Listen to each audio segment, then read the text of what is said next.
Irrespective of our political affiliations, could it be that some individuals serving in different jurisdictions could be sabotaging President William Samuel Ruto? Hope you must have also witnessed a series of well-calculated blunders within President William Samuel Ruto's administration.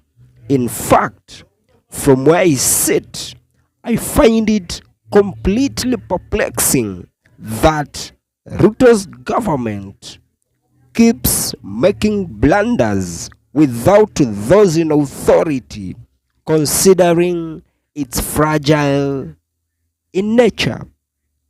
Take it for example, how will the top police bosses get the audacity to kill Albert Ojwang in a police cell at a critical point in time when the government they are serving in is facing numerous challenges?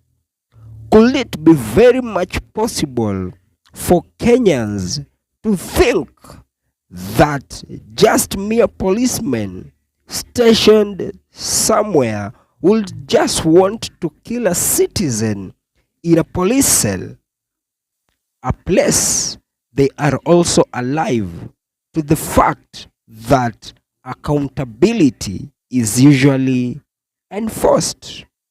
Or could it be that those partisan to this administration are trying to convince us that they were paid by the opposition to orchestrate the murder? And I'm saying this because I've seen somebody by the name Mike Macarena categorically stating that the former deputy president should be arrested simply because he could be the one to whom paid the policemen to kill Albert Ojwang. And of course, I take his sentiments as mere and cheap political stance. However, and the reasons as to why I tend to believe that President William Samoei Ruto could be eaten from within is because, honestly, tell me why left, right, and center, his men in uniform are acting with impunity.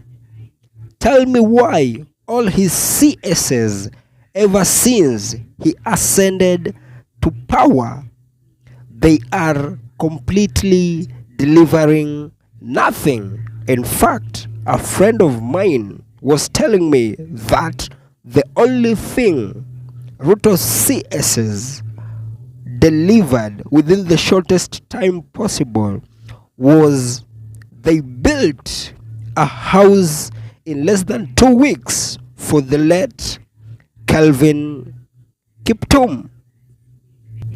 If it's not sabotage, I honestly don't know what it is. And in fact, someone should just tell me what's the real meaning or the real definition of sabotage is. Can someone tell me why his self-appointed advisors keep on feeding him with poisoned information that is way much far from the reality? And that is why I strongly believe President William Samoei Ruto, he could be facing internal sabotage with the same individuals that he did employ. Because honestly, if this has nothing to do with sabotage, can someone explain to me, like I am a 2-year-old kid, why his own ministers and members of parliament are on a daily basis engaging in dubious deals just to enrich themselves at the expense of taxpayers' money. From where I sit, I honestly don't know why President William Samoei Ruto what is likely to do, because I see a string of possibilities that the same individuals he employed, they could be eating him from within. Remember, as they say, a mango never falls very far from the tree. Can someone tell me why less than 5 days ago President William Samoei Ruto had pitched camp in Homa Bay County for the Madaraka Day celebrations, and less than 7 days after he jetting to Nairobi, the DCI officers traverse from their Nairobi jurisdiction all the way to Homa Bay County, where President William Samoei Ruto had pitched camp.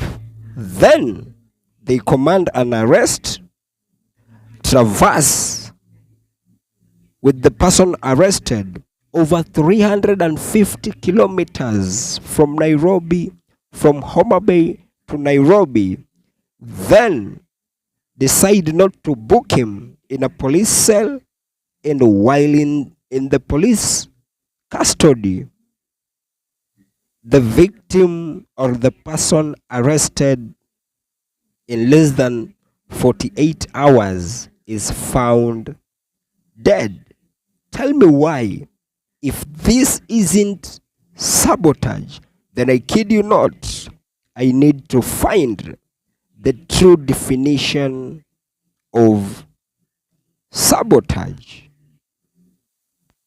But from where I sit, let us just remain calm to see what his reaction is going to be right after all these killings happened. Because I strongly believe, and I've not seen or heard that he commented on the killings of Albert Ojwang.